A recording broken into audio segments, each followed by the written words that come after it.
Hello everybody, Mr. Wilson here with a special announcement. Episodes 17 and 18 of Game Master Speakeasy were recorded in a new location with a new audio setup. As such, there are a few hiccups in this audio. We are still learning what we need to do and how to do it. But until then, we ask that you please bear with us in this time of transition.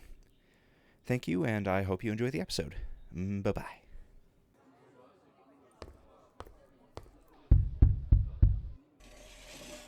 What's the password? Welcome to the Game Master Speakeasy. Brought to you by the record button.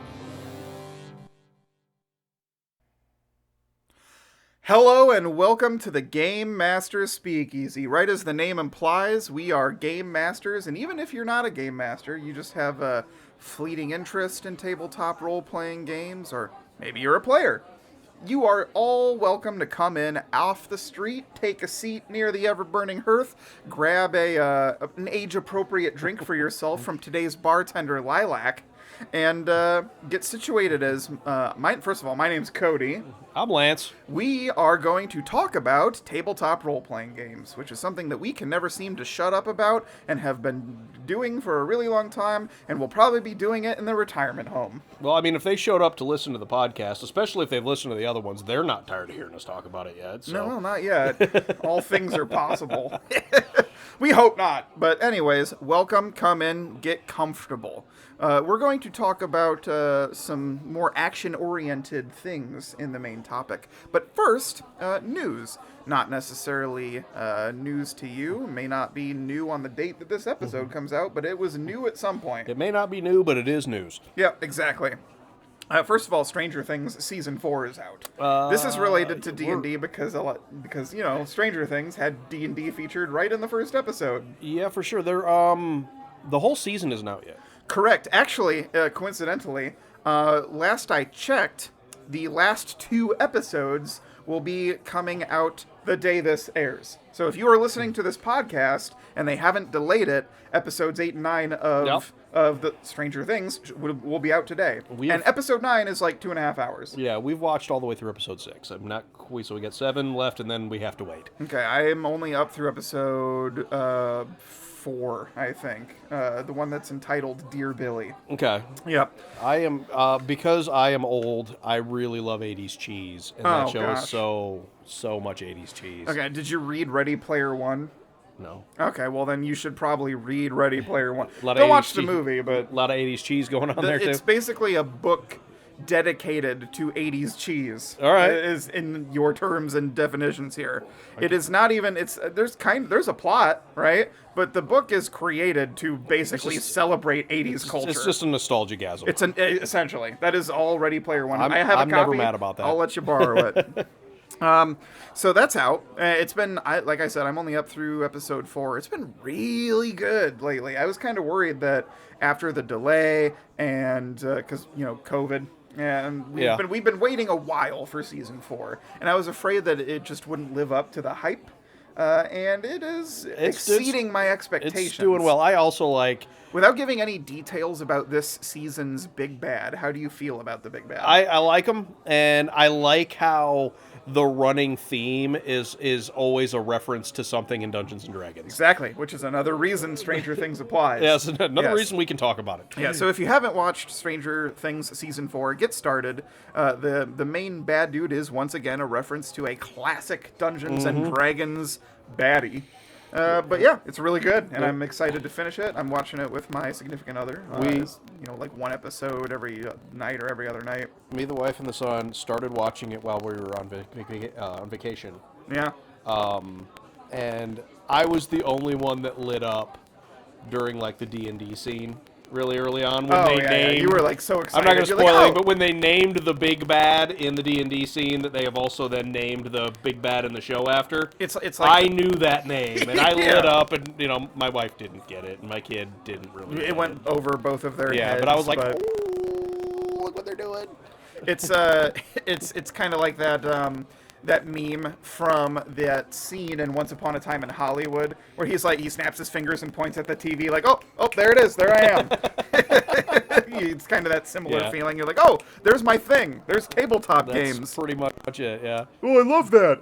All right, so that's pretty good. The next thing on the news is, well, I mean, we talked about Warhammer Fest before, but more and more details have been coming out about Horus Heresy's new edition. If you have no idea what I'm talking about, then that means you're unfamiliar with Warhammer 40k. Maybe you don't give a crap about 40k. Maybe it's just a little too grim, dark, macho bullcrap. That's that's fine. It's not everybody's cup of tea. But I should iterate that Lance is a huge fan of the lore, having read most of the books that take place in the Horus Heresy. I have both the paper copies and the audiobook versions of almost all of the Horus Heresy series. Like, all of that content I have. Some of the writers are better than others, but most of the stuff that they're putting out is just absolutely fantastic. Oh, yeah. And there's the models for the Primarchs are really cool. And really expensive. Well, I mean, it's Games Workshop. I know. So, of course, what do you expect? And yet, still no Astra Militarum Codex for 9th edition. Most of the other armies have their codex released, but Imperial Guard is still left high and dry. I mean, they're really just bullet sponges anyway. I think what actually is going to happen is we're going to see new models come out later this year, and that's when the codex will drop. But not super important because neither of us play 40k. I just wish I did. It's just, it doesn't fit into the Lego puzzle that is all my other hobbies. Scheduling's hard. But you know what I can fit in?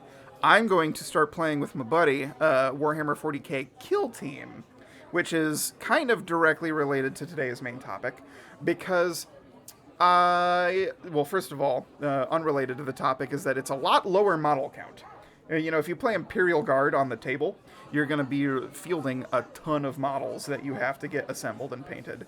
I'm going to play Kill Team, which, if you're playing the Adeptus Custodes, which are the Emperor's personal guard, essentially, you can have such an elite army that you paint 4 models, and that's your whole that's your whole kill team. Those guys are absolute death machines. They have like 18 or 21 wounds or something, where each of my guardsmen only have 7 wounds each, wounds being essentially hit points.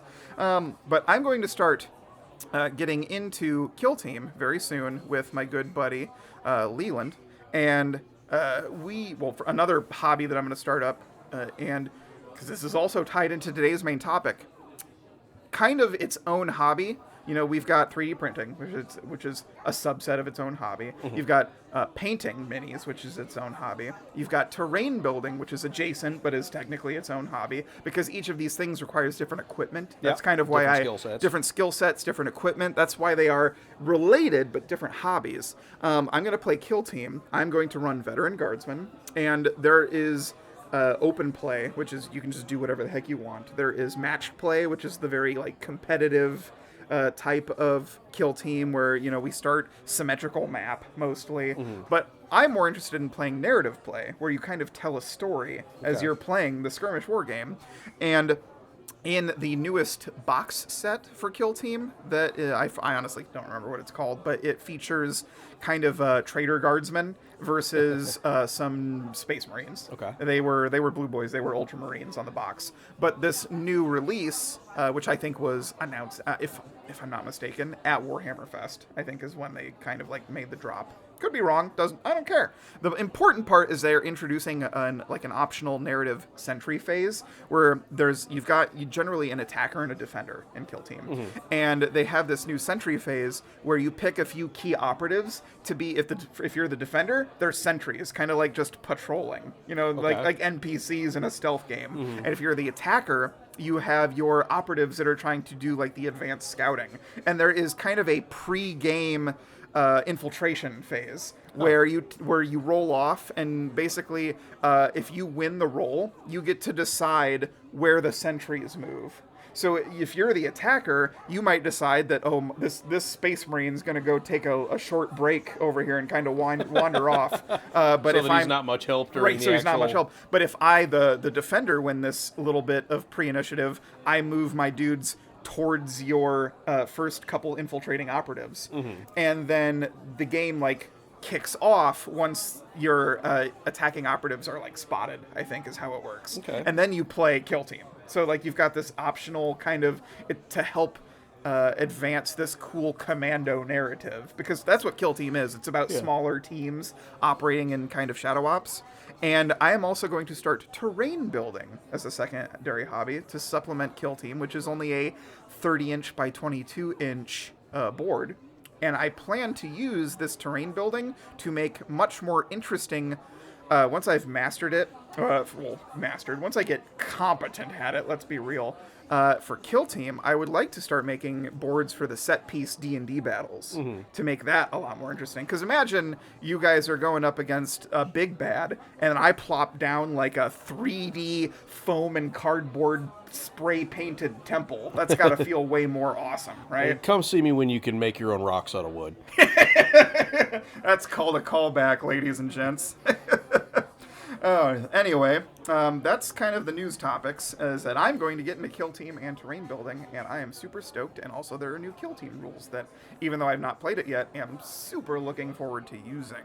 What do you got for RPG tabletop-related things you've done in the last couple weeks or so? Between vacation and some other stuff, I haven't been getting a lot done. You've been on the vacay. Yeah, I have actually been doing a little bit of just digging into stuff. I started really kind of digging into the newest version of Savage Worlds. Oh yeah, that's true. You were telling me about that. Yeah, we talked a little bit episode. about it. I actually started looking into the way that they do their licensing. If like we were to get crazy and decide we wanted to make some settings for it, how that whole thing plays out. So it's really mostly been research, but I'm confident, I think, or at least optimistic that the newest version of Savage Worlds is going to help fix a lot of the issues that we've had with the previous editions.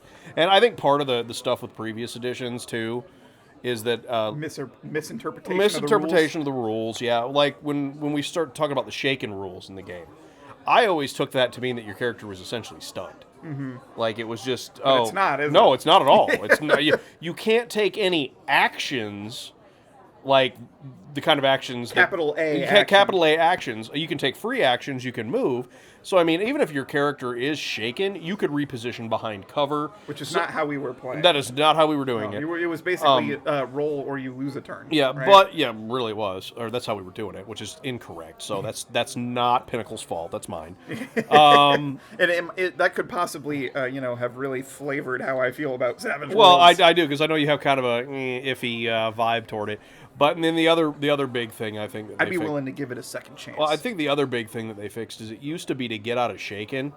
Like if you succeeded on your roll to get out of shaken, you were just out of shaken and you still didn't get to take your actions that turn. And then if you got a raise, you got your actions. The way that they changed it for the Adventurers Edition is there is no raise result if you get out of shaken. Like if you get out of shaken, so you can even if you are shaken, you can move, you can take free actions, you can do any of that stuff. And on your turn, when you roll to get out of shaken, if you successfully get out of shaken, you can then immediately take your actions. It's become evident to me over time that in games that feature a lot of combat, you should really use, hey, you lose a turn abilities very sparingly against players. Well, because it's just kind of anti-fun. No, I agree with you. And like I said, a lot of that was me misinterpreting the way that what shaken meant.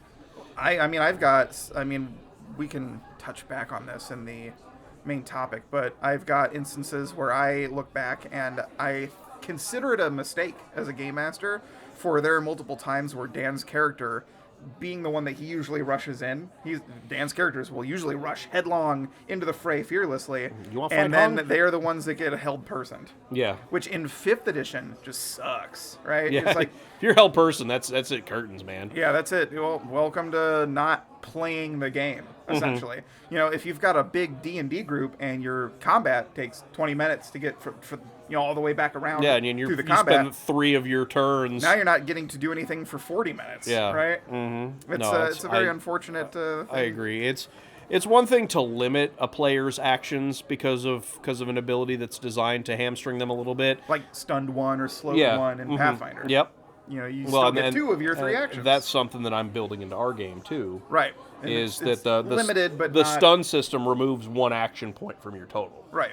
Up to I think 2 levels of it. So I mean, you still get actions. It just limits how much of it you can do. Which I think is it's good. It's a good middle ground because, like you said, if it takes, for a group 15, 20 minutes to get through an entire combat round, and you spend 3 rounds of combat stunned, congratulations, you just spectated your game for an hour. Oh, yeah. Which is, it's not where you want to be. I mean, if you're going to show up to game night, you want to play a little bit. Yeah, and your game, game night, 3 to 5 hours average, somewhere in there. Yeah. And that's a significant portion of you just spectating. But, I mean, that's the nice thing, I guess, about us kind of working on a game, is we can take these things from other systems that we didn't like. Heavy inspiration. And say, okay, because, I mean, one of the best bosses I ever had in my life, the guy, he said he learned more from watching other managers be bad at their jobs than he ever learned from watching the good ones be good at theirs. Okay. Because you learn what not to do. That's fair. Yeah, you can learn from your own mistakes, or you can learn from other people's mistakes. So, I mean, in this case, if we're going to develop a game, we need to look at the other games we played and say, these are things we didn't like. Let's just not do that. Fair enough. Let's see. I, as previously mentioned, am getting into Kill Team, so I've been doing some model preparation and reading rules. And also, for our project, I'm not done with the crafting system, but I was really excited to get started on the settlement rules, so that's what I did. I started working up a pre-mock-up for settlement rules, because they're kind of mixed in. Yeah.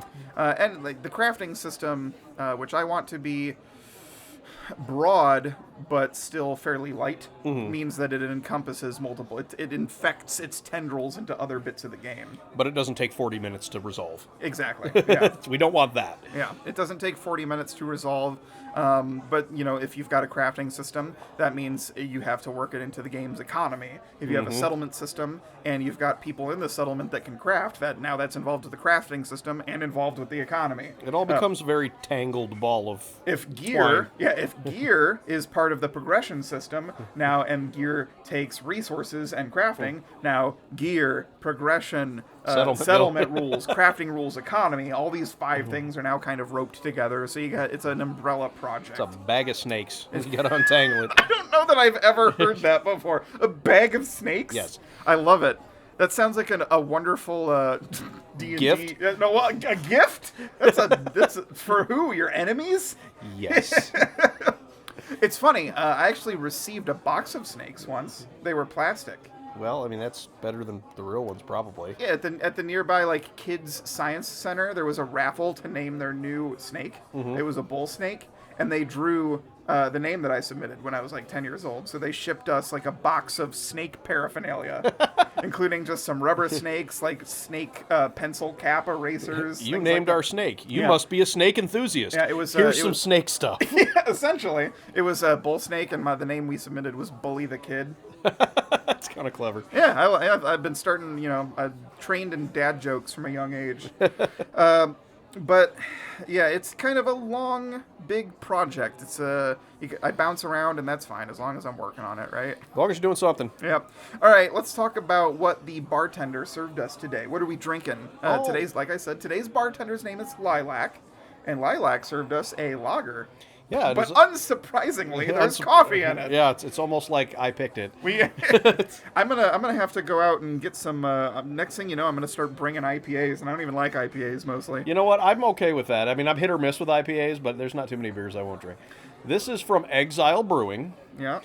They have a beer that they make called Ruthie, which is one of their flagship products. Yeah, it's the one where the woman is holding the glasses on her bosom and then pouring into them. That is accurate, that's yes. The art. That's the actual artwork on the label.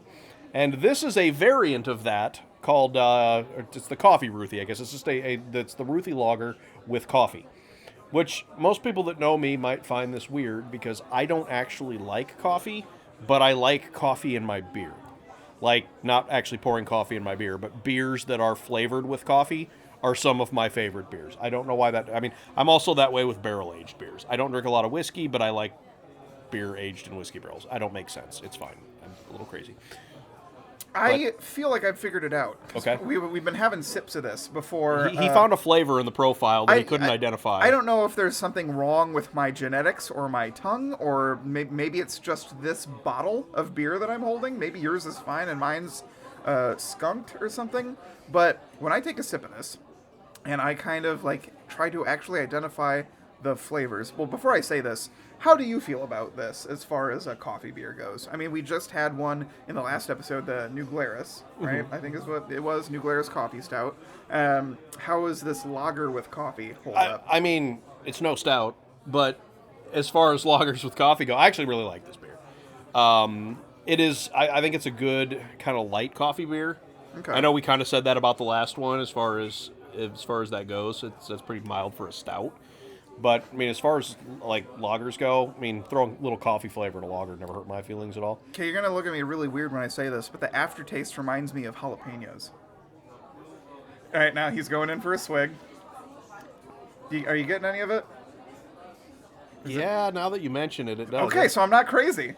It does have a little weird at the tail end of it. Yeah, there's something at the tail end that kind of tastes a little spicy, right? Like I was sitting here thinking it's peppery, right? There's some sort of peppery flavor at the end of this, and it kind of reminds me of jalapenos. Okay. Yeah, that's and I don't know why. I don't know if maybe they did that on purpose, but I like it. But I mean, it threw me for a loop. Or maybe it's a side effect of something else that went into the beer that just kind of gives you the same vibe. But no, I enjoy it. I mean, I don't enjoy it as much as my stouts, but here's the thing, it's even lighter than the coffee stout, so you could sit here and drink these. As a testament to it, my wife really enjoys it. She likes coffee, and she tends to gravitate toward the lighter beers, where I tend to drink a lot of the heavier beers. And she's a big fan of this, So I guess kudos to Jared, because he gave me the first couple of bottles that he had a couple of bottles that he had at his house. Oh yeah, he had me bring them home so Sarah could try it, and me and her both drank it and enjoyed it, and I've been buying it when I find it ever since. So yeah, I like it. It's just that weird aftertaste kind of threw me for a loop there. Well, I think it was more because you were trying to figure out what it reminded you of, and now that you've got it figured out, it's like, well, it's not a flavor I expect from my coffee unless it's advertised on it. Dude, I don't think they had it when we went to Pivo last time, but the first time we went there, they had I think it was like a Chipotle ale or something. It literally was a spicy beer. Oh, it was weird, but it was actually really good. I would gladly drink that. Well, I mean, I'll go back to Pivo if you want to take the road trip. I'm not mad about it. I'd be totally down for that. Maybe one of my favorite breweries to go to. All right, so while you are enjoying an Exile Ruthie lager with coffee, we can talk about combat in tabletop role-playing games. All things combat, but I want to hear about interesting combat. Because there is combat, right? Like, there's rolling... combat is just resolved with dice rolls. I mean, it can be as bland or as exciting as you want it to be. Exactly. And generally, we want it to be, assuming you're not just, killing a random encounter of 5 goblins on the road, you want it to be interesting. Yeah. So my first question, what is one of the most memorable combats that you can think of in all of your entire role-playing game history, whether it be from a player's perspective or a DM's perspective? I don't want to steer you towards one, but I've got one I'm expecting you to say. Having known that there are certain stories you've told me or told people multiple times, I've got a guess at the one you'll say. But Scorpion versus the Cyber Zombie. Yeah, that's exactly it. That's the one. So, I think you might have even summarized this before in the podcast. Go ahead and we'll dig a little into detail. So, this was a Shadowrun campaign. Do you remember which edition? Was it third? I think third. I think that was we were running third. And this was partially hacked from, I believe, a book adventure. Okay. I didn't read the book adventure verbatim. I very rarely do that anymore. I'm to the point now. What was it? It was Scorpion versus a what? Cyber Zombie. I'll explain what those are here in a minute. Yeah, thank you.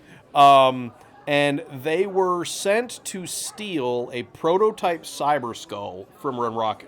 Okay. Renraku being one of the major megacorporations. Cyberpunk megacorp. Renraku's hit squads, their high threat response team, are called the Red Samurai, and they are pretty legendary badasses as far as Shadowrun enemies go.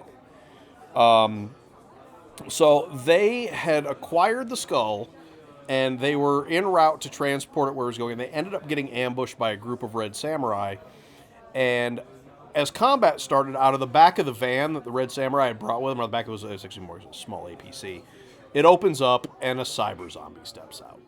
Now, cyber zombies are kind of a catch-all term in Shadowrun. In Shadowrun, you have an essence rating. It's kind of the way your spirit is attached to your body. The quickest version is you're such a cyborg that you're not even human anymore. Well, yeah. Right? What they do is, 'cause Shadowrun also has a magical element to it. Yeah. It's a fantasy cyberpunk. Yeah, setting. as a player, you can run your essence down, and as long as it doesn't hit absolute 0 or below, you will stay alive. You essentially still have a soul. Well, under right? normal circumstances, if a character hits 0 essence, they die. Oh, okay. Their spirit just gives up the body. It's like there's not enough meat here left to Right. like. Welcome. Hand over your character sheet. Now it's an NPC. No, they're dead. Oh, they're dead. They just die. Okay. There is a process that combines blood magic and cyber surgery that basically traps the spirit in the body. This is some behind the screen black hat PCs. Yeah, this is like stuff. black site corporate like Delta Clinic level stuff. Where they will take a guy, and this is a very expensive prospect for the corporations. They don't make a lot of these. But yeah, basically they use blood magic to anchor the essence, the spirit, into the physical body so that they can jam-pack as much cyberware into it as physically possible, way over whatever a normal limit would be, which makes these crazy...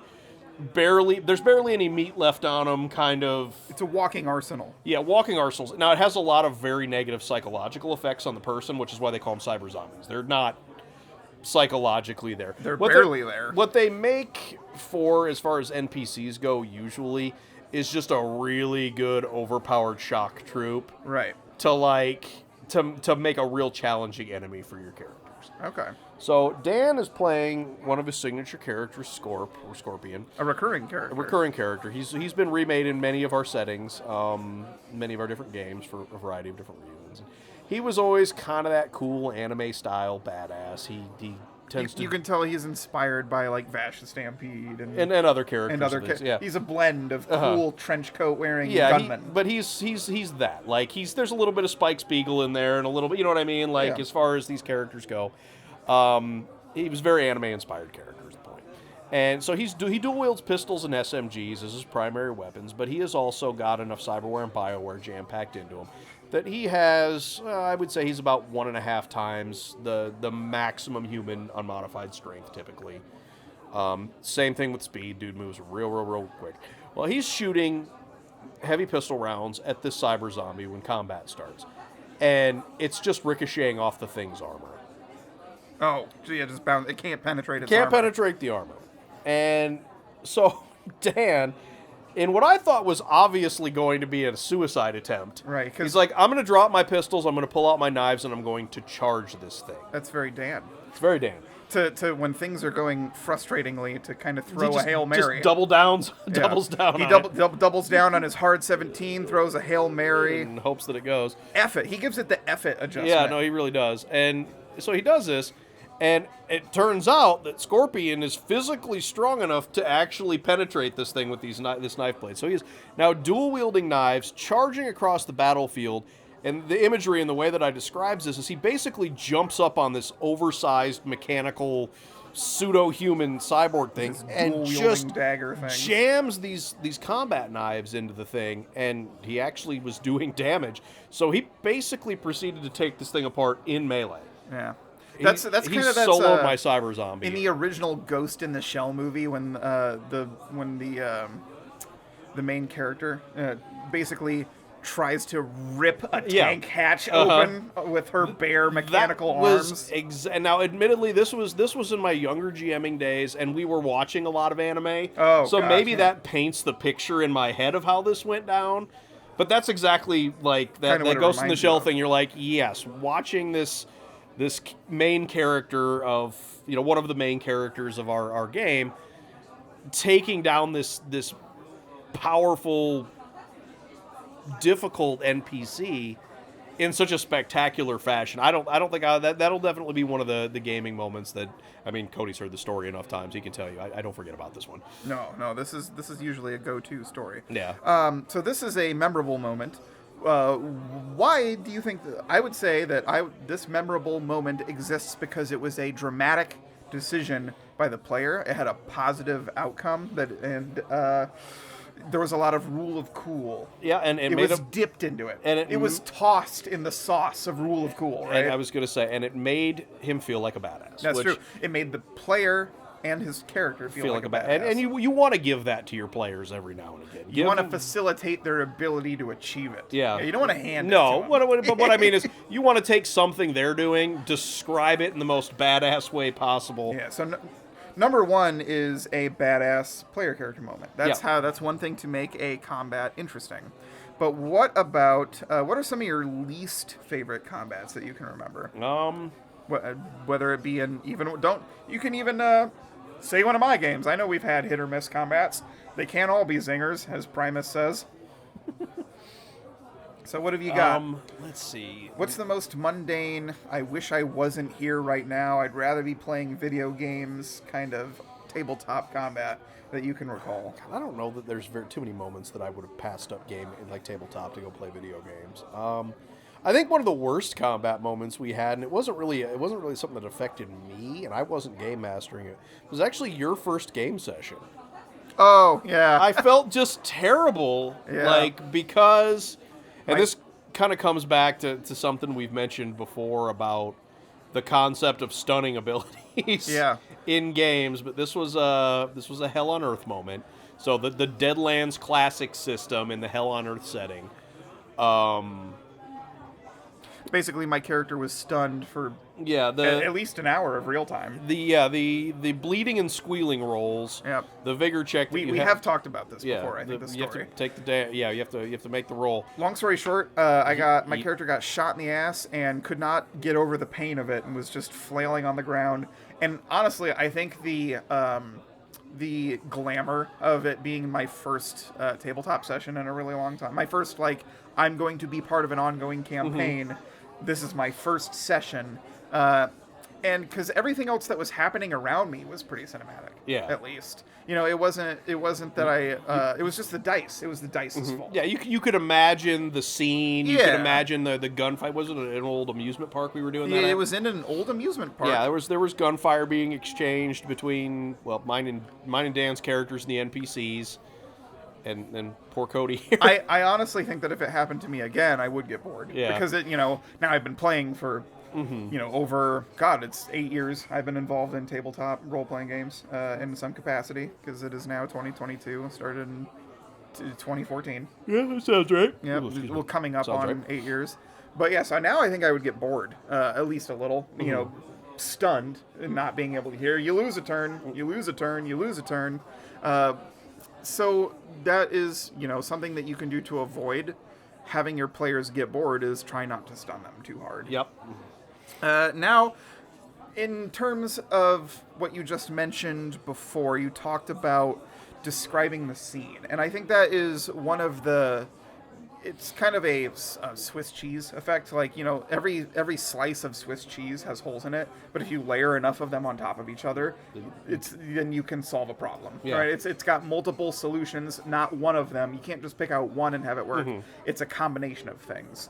So from interesting combats, I think the first slice of cheese is descriptions.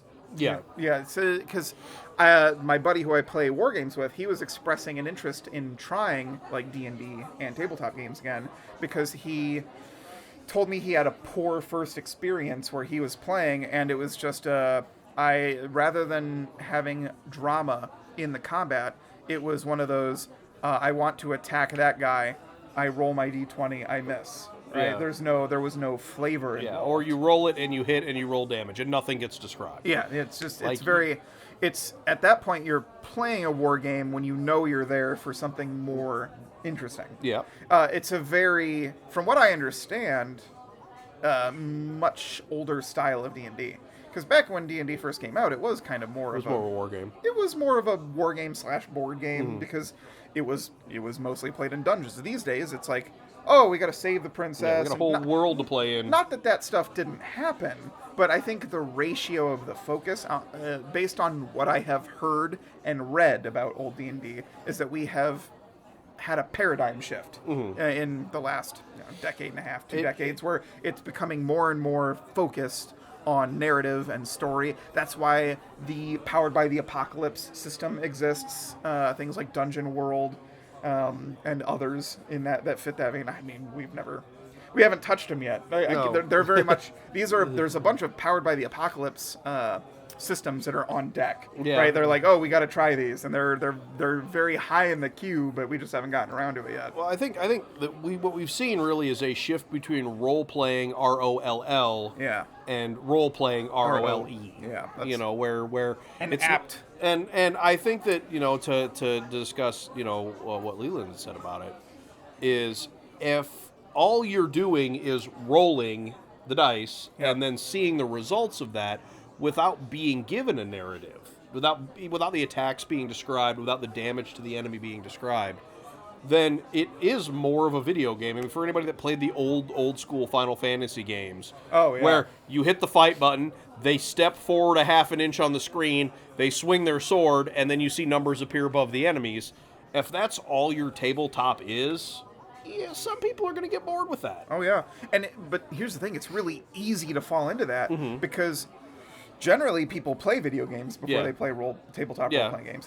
Well, maybe in the new generation that might not be true because it's become so popular, but at least in our generation, we were exposed to Final Fantasy first. Yep. And D&D is a turn-based tactical. When you're in combat, it's almost exactly like that, because when you get into combat, the battle music plays, and suddenly you're switching game modes. Yep, you're taking turns. Everybody's determining their actions. Yeah, the story takes a stop, and you're running through the grass, and a wild caterpie appears, right? Everything has to stop, and now we're all turn-based. And it's almost a different experience. That's why I like certain systems. We have not, for you guys, it's lucky, we have not gotten into combat in Call of Cthulhu yet. Yeah, but when you do, I don't wanna. the default rules, you don't. There is an option for it, but in the default rules, you don't roll for initiative. It's just whoever has the highest dex goes first, and that way you similar to the chase rules in that way. Exactly, very similar to the chase rules, because you can have a chase and a combat going on simultaneously. But I like systems like that. Shadow of the Demon Lord kind of facilitates that. Lancer also facilitates it, because these initiative systems where there's no rolling involved, you can go straight into the combat, and you don't have to pause for 3 minutes where everyone rolls their dice. You record the outcome. Down. You got to roll for the 10 baddies you have on the board. I like that there are systems in place for certain games where you don't have to play the battle music, so to speak. So I think that that is, if you as a game master or a player want to have more cinematic things happen, that's something to look at, is when a battle happens, avoid rolling initiative. Now, there are games where rolling quickness or rolling initiative is a stat that you invest in. So in those situations, I am more hesitant to tell you to avoid it, because that's like in Deadlands, I designed James to be quick, right? So he's rolling 4d12 quickness. Throwing initiative out would have been punishing you. Exactly. It would have been punishing my character investment. Well, and I think a lot of that depends on the system too. Yeah, absolutely. I mean, some systems are by design more narrative than tactical. Oh yeah. So you've got this whole this is definitely a war game versus this is definitely about storytelling when it comes to comparing systems. So that might be actually rule number one when trying to come up with interesting combat is, are you using the wrong system? Period. That's true. That is very true, because if you are going for a more cinematic system, then your combat doesn't have to be as rigidly gamey. Yeah, it's kind of like if you're trying to screw on a bolt and you've got the right size wrench, but you also have access to a ratcheting socket wrench, which is the better tool for the job, which is more convenient for you, right? And so I would run with the system that has a better fit for the flavor you're trying to achieve. Well, it's funny that you mentioned that, because I've talked about, at some point maybe going back and doing a little bit of Deadlands Classic again. Oh, yeah. Just with a smaller group, like 2 players maybe. 2, 3, maybe 3. Maybe 3. But that's the thing, is I would want to run a more cinematic campaign with that. Oh, yeah. And that would almost be encouraged. Well, I don't want to throw the whole system out, because I do like the system, but I mean, like, the combat system in that game is a little more gamey too. You just got to tweak it and hack it a bit. Yeah. I'll have to work on that. But as game masters, you can also be designers. When you if if you're playing in your home game and you don't like a house rule, throw it out. Or sorry, if you want to make a house rule, implement it. If you don't like a book rule, throw it out. As long as your players know what to expect, they're probably going to be okay with it. Right? Yeah, for sure. You've got, I think, something that I'm going to try and do to facilitate more interesting combat, which I think is one of the biggest problems.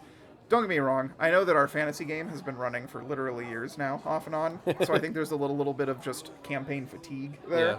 But I think it would help to keep people interested if I took a more free-flowing approach to describing combat. Right now, and this is partially my fault, and it's going to be hard to break the group's habits, because we've been playing 5e a little bit more wargamey. Don't get me wrong, I still want to use miniatures, I want to use the grid, but I want to get away from being so strict with the rules. And this is something we talked about in a previous episode where Moose was running a game, and he's more fast and loose with the combat rules, and I think it creates an environment in which a more interesting combat narrative can flourish. Where you use the game's mechanics in a way that the rules don't say to make the players feel like they're accomplishing things and make your descriptions feel real. Like, how often have I described you slaying like a goblin and the other goblins cowering in fear, right? It's like, that's a pretty common thing. Like, oh, you cleave through the neck of the orc and the other orcs take a step back. What if I gave those orcs a little bit of penalty, like a penalty or something? Fear 1. Yeah, this is something that that other games tell you to do. This is something that I was reading through Dungeon World's book, essentially, and it basically tells you to use the system to reinforce the narrative. See, and that's one of the things. If you've never played Dungeon World, it has a lot of good advice. Kind of like how if you never play Worlds Without Number, Stars Without Number, it has a lot of good game mastering advice. So you should read through those sections just to help improve your game. Sorry, continue. Well, no, and this is something that you brought it up, that the newest edition of Savage Worlds did a little bit of. When it comes to combat and modifiers, they have drilled back a lot of the modifiers, and they just basically have a small GM section in there that says that you can just apply a -1 through -4 situational modifier as needed. There you go. That's awesome. So as a GM, you could just say, okay, you are doing something that I consider to be very, very difficult. You know, the player says, well, I'd like to do this. Okay, you can, but this isn't going to be easy. Here's your -4. Oh, yeah. You know what I mean? Or you could even apply a positive modifier, too, if they wanted to do something that was easier, or, you know what I mean? Or particularly cool. Particularly cool. You know, when you talk about Moose and his kind of fast and loose GM style, it's like when the dragon we were fighting was hiding up in the tree, so my fighter, in two swings with his axe, dropped to the tree, and the dragon along with it, because he was hiding up in the tree. Yeah, in the branches. Rules is written, that's not an easy thing for you to kind of figure out as a GM. It's not explicitly written in there. You have to be willing to fly by the seat of your pants. If you don't know a rule, you got to make it up on the spot. And I enjoyed it. Jared didn't seem to think I should be able to cut through the tree in 2 minutes. Well, we were level like 15 I know. or something. You pointed that out to him. Yeah, it's like in Pathfinder level 15 is when you start getting legendary skill level. I can Kool-Aid myself through a wooden wall and nobody can stop me. A person with catfall and legendary acrobatics can survive any fall distance. I have seen that. Stop. High level Pathfinder 2 is very heroic. Drop that dude from orbit. Yeah, exactly. It's a superhero landing. So I will hearken back to one of the things, I think I mentioned this as one of my mistakes, and I think we might have talked about this in my mistakes episode, or another episode where you guys were fighting the younger black dragon on a mountaintop, and Dan wanted to get on its back like a horse. Yep. But because D&D 5e's rules, it's only one size bigger, rules is written, it should not be a climbable creature. Even with the optional rules, it's just a grabbable creature. But I should have let him climb that monster if he wanted. Because why not? It would have been cool. It would have been cool. Wouldn't have really affected the difficulty of combat at all. Right, and this is definitely a personal flaw of mine. I have been someone who is more, I have read the rules, I know the rules, and I'm going to try and keep that cage of the rules in place. And it's honestly a mistake, and it's something I want to work on, and I want to try to break the habits of the group, because now everyone's used to playing like that. So don't be a slave to the rules, kids. Don't be chained down by the rules. You got to let your players fly free a little bit if you want to make combat particularly interesting. If you do this, you can make even your mundane goblin encounters a little more exciting. At least that's my hypothesis that I'm planning to test. You know, when I was living back at the duplex, I had that sign up there that said, don't, like, up on the wall that said, don't be limited by the rules, your imagination is the limit, or whatever. But at the time, it was bullcrap. Right, because I was still... You wanted to implement it, but you couldn't get yourself far enough away from the rules to do it. And I find myself, as time proceeds to march on forward, and I get a little bit older and get more experience, and I hear advice from other people online or through existing books. You know, the people that have made other RPGs tend to have more experience in this hobby than me, because I have been GMing since 2017, and even though I took to it like crumbs to butter, you know, like when you scrape toast, you know, what I'm talking. You got it. Yeah, I get that.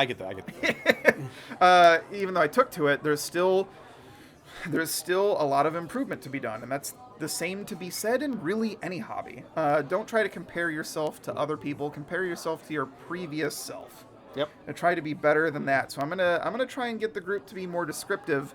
Because that's what Call of Cthulhu, right in the advice, tells both the players and the Game Master to do. Never refer to what your character does in mechanical system terms. You should never say, I want, like, you should never say, I want to roll psychology. You should say, can I pick up on his body language as I keep a keen eye out for his subtle clues. And then I tell you to roll psychology. Well, you know, and the thing is, I honestly think, and this is from my experience as both a player and as a GM, I think it is easier to do that the less you know about the system. It's honestly true. Like, as soon as a player you have learned Pathfinder's combat rules in and out, it becomes very difficult to describe your actions not using the mechanical rules. Oh yeah, because you know what's going to work. They're capitalized right there in the book. I would like to strike him.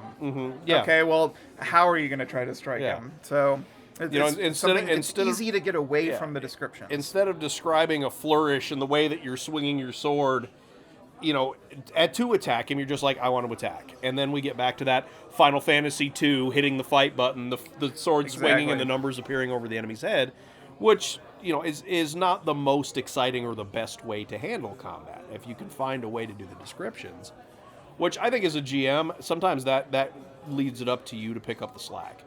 If they say, I want to strike, and you let them roll and they strike, then describe how the hit happened. Oh, yeah. Describe how you saw it in your head, because if they're not describing it in great detail, then they don't care outside of the numbers. Make them care by giving them a vision. You know what I mean? Explain to them, or paint the picture for them. You got to breathe life into the world using the 5 senses. Now, if you can get your players to help you breathe life into it, that's going to make your job a hell of a lot easier. Yeah, it becomes... If you guys are working together to describe the scenes as they're happening in conjunction with the rules, that's awesome. But if they're not doing it, do it for them. Yeah. Some of them are going to pick up on that and they're going to start taking it. And they're going to say, oh, if we can describe our cool actions, then, you know. At least if you're a player listening to this, your goal and job, if you want to help facilitate, I'm going to say that word a lot this episode, to help facilitate interesting combat is to, just like everything else in D&D, you know, when you are going to approach the window, you say, I want to slide along the bushes unnoticed. So then you roll to see whether you succeed or fail. I want to take my sword and slice at his shoulder. You know, rather than saying, I swing my sword at him, you get in there and you say, while we are exchanging blows and parries and ripostes, I want to make a play for his scabbard. And then you have, or I want to slash at the strap that's holding the MacGuffin to his chest, right? You can come up with more interesting attempts, and then once you're Game Master and you both understand how this more descriptive style of, a little bit of thunder. Yeah. Once you've got this descriptive dance, because it's really like an elaborate dance, that you kind of, I describe this, you roll, now the GM describes the outcome, and you repeat that process. Basically, just don't let go of what you normally do, but apply it to combat too. and that will help keep an interesting combat running. Yeah, I mean, I don't think you can, unless it gets so bad that you're slowing down combat. I don't think you can ever be too descriptive.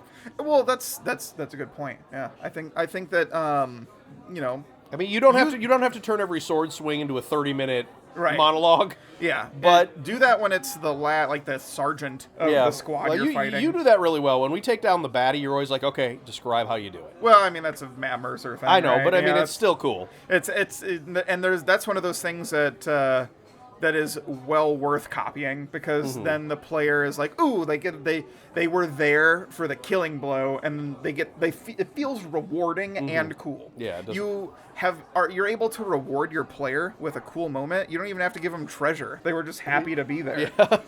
It's a really awesome time when you get to take narrative free reign, and some of your players are going to be more about it than others. Yeah, Not all sure. of them feel confident to take the limelight like that. Your shyer, more introverted players are probably going to be less predisposed to giving you detailed explanations of things, because they don't want that much time in the spotlight. Right. They kind of shy away from that spotlight. So Let them build up to it. Yeah, they'll get there. My last note for this, we could talk about combat for a long time, coming up with more examples. But I think another thing, just as I mentioned earlier, terrain building. If you are the GM, you're already doing a lot of work. I understand. You might be able to contract some of your players or other people to help you out. But if you're playing with miniatures, have a more interesting looking battle map. If you're playing online, it's a lot easier because you can download existing maps and put them into Foundry or Roll20. Yeah. And then you've got a full color map, and it's very immersive. It helps paint the picture for you. It's a crutch you can lean on, or a scooter to ride, essentially. That you don't have to describe every bush, because there's a visual stimulus for the players. And if you're playing with physical miniatures on the table, if you can find time to make a crappy cardboard cutout of the castle battlements, do it, because it's going to be better than the marker on the battle map. Yeah. Even if it's unpainted, just having that 3D object on the board, I think, really helps breathe life into the scene. Or if it's a rock you carved out of wood. Or if it's a boulder you carved out of wood and spray painted gray. With that, I think that about wraps it up. We've got big memorable moments where you let your players feel awesome, and that can be aided by the back and forth descriptions of players describing what they want to do in detail, and you describing the outcome, and you just try to pour as much flavor into it as possible. Spice up your chicken and rice. That said, thank you for joining us here at the Game Master Speakeasy. I've been Cody. And I'm Lance. And we hope that you get home safe. Also, just as an addendum, if you have listened to this, please shoot us an email at Game Master, or specifically gmspeakeasyofficial@gmail.com, because we want to hear your questions, comments, concerns. We've already got tons of topic ideas, but we'd gladly read yours and respond. If yours are better, we'll just do yours instead. Yeah, exactly. I'm sure. We're just a couple of dudes, right? We're just some dudes from the Midwest, and I'm sure statistically, right? Like, we're pretty average. Statistically, at least half of you are better than us. Probably got better ideas too. So let us read them here. That said, like I said before, get home safe. See ya.